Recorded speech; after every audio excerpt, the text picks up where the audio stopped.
Hello, ഞാൻ big ബോസിൻ്റെ review നിർത്താനുള്ള കാരണം ഇത്തവണത്തെ ബിഗ് ബോസിലെ ഒരു കണ്ടസ്റ്റൻറ്റിൻ്റെ വളരെ മോശം PR കൊണ്ടാണ്. ഞാനിതൊരു പേഴ്സണൽ ചാനലാണ്. ഒരു 4.48K സബ്സ്ക്രൈബേഴ്സ് മാത്രമല്ല, എൻ്റെ ഒരു ചെറിയ പേഴ്സണൽ ചാനൽ. നമ്മളുടെ ലൈഫിൽ കുറച്ച് ഹാപ്പി ആയിട്ടുള്ള ടൈമും പിന്നെ നമുക്ക് എന്തെങ്കിലും പറയാനുണ്ടെങ്കിൽ പറയാനായിട്ടുള്ള ചെറിയൊരു പ്ലാറ്റ്ഫോമായിട്ട് ഞാൻ വെച്ചിട്ടുള്ളതാണിത്.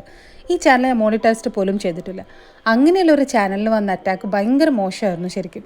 അനുമോൾ എന്ന കണ്ടസ്റ്റൻസിൻ്റെ ഫാൻസിൻ്റെ കമൻറ്റ് കാരണം കൊണ്ട് ഫൈനലി എനിക്ക് കുറേ വീഡിയോസ് ഞാൻ ടേക്ക് ഡൗൺ ചെയ്യേണ്ടി വന്നു.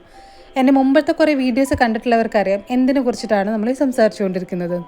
ഇപ്പോൾ ആക്ച്വലി കാലഘട്ടം തിരിഞ്ഞു വന്നു, കുറേ പേർക്ക് മനസ്സിലായി തുടങ്ങി അനുമോൾ എന്ന ആൾ എങ്ങനെയുള്ളൊരു വ്യക്തിയായിരുന്നെന്നും ഗെയിം എന്താണെന്നും ഇപ്പോഴാണ് നമ്മുടെ ആളുകൾക്ക് മനസ്സിലായത്. അതുകൊണ്ട് അവരൊന്നും മോശം വ്യക്തികളല്ല, അങ്ങനെയാണ് ശരിക്കും ഗെയിം കളിക്കേണ്ടത്. അപ്പോൾ ശരി, നമുക്ക് നമ്മുടെ ഇന്നത്തെ ട്രാവൽ നമുക്ക് കണ്ടിന്യൂ ചെയ്യാം. നമ്മൾ ആക്ച്വലി ഇപ്പോൾ ഉള്ളത് കണ്ണൂർ കുറച്ച് ഹൈ റേഞ്ച് കാണാനുള്ള പോക്കാം. നിങ്ങൾ സബ്സ്ക്രൈബ് ചെയ്യണേ, പിന്നെ ആരെയും തെറി പറഞ്ഞിട്ടുള്ള കമൻറ്റൊന്നും എവിടെയും കൊണ്ടിടല്ലേ.